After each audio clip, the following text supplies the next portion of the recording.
ಇನ್ನು ದರ್ಶನ್ನ ಪ್ರಕರಣ ಈಗ ರಾಜಕೀಯ ಸ್ವರೂಪ ಪಡ್ಕೊಂಡಿರುವಂತದನ್ನ ಕೂಡ ಗಮನಿಸ್ತಾ ಇದ್ವಿ. ಸರ್ಕಾರನೇ ದರ್ಶನ್ ಫೋಟೋ ಹೊರಗಡೆ ಬಿಟ್ಟಿರೋದು ಅನ್ನುವಂಥ ಒಂದು ಆರೋಪವನ್ನ ಪ್ರಹ್ಲಾದ್ ಜೋಶಿ ಅವರು ಮಾಡಿದ್ರು. ದರ್ಶನ್ ವಿಚಾರ ಹಾಗೂ ಮುಡಾ ಆರೋಪದ ವಿಚಾರ ಬಿಡಿ, ಮಹದಾಯಿ ಯೋಜನೆಗೆ ಅನುಮತಿ ಕೊಡಿಸ್ರಪ್ಪ ಫಸ್ಟು ಅಂಥೇಳಿ ಪ್ರಹ್ಲಾದ್ ಜೋಶಿ ಆರೋಪಕ್ಕೆ ಡಿಕೆ ಶಿವಕುಮಾರ್ ತಿರುಗೇಟು ಕೊಟ್ಟಿದ್ದಾರೆ. ಹಿಂದೆ ಅವ್ರನ್ನೇನು ಬೆಂಗಳೂರು ಜೈಲಿನಲ್ಲಿ ಅವ್ರ ಫೋಟೋ ಹೊರಗೆ ಬಿಟ್ಟಿದ್ದು ಸರ್ಕಾರನ.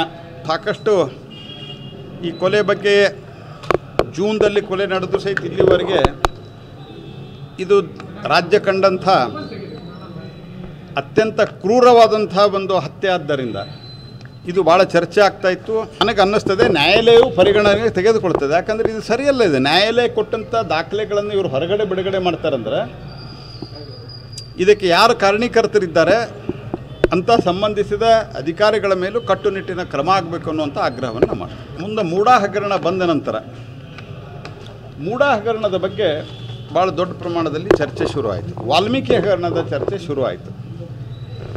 ಈ ವಾಲ್ಮೀಕಿ ಹಗರಣದ ಚರ್ಚೆ ಡೈವರ್ಟ್ ಮಾಡಬೇಕು ಅಂಥೇಳಿ ಮತ್ತೆ ದರ್ಶನ್ ಪ್ರಕರಣವನ್ನು ಮಾಧ್ಯಮದಲ್ಲಿ ಬರಬೇಕು ಅನ್ನುವಂಥ ಒಂದು ಸಂಕುಚಿತ ಷಡ್ಯಂತ್ರ. ನಾನು ನಮ್ಮ ಕೇಂದ್ರ ಮಂತ್ರಿ ಇದೆಲ್ಲ ಬಿಡಿ, ಯಾವುದು ದರ್ಶನ್ ವಿಚಾರ ಮೂಡಾ ವಿಚಾರ ಬಿಡಿ.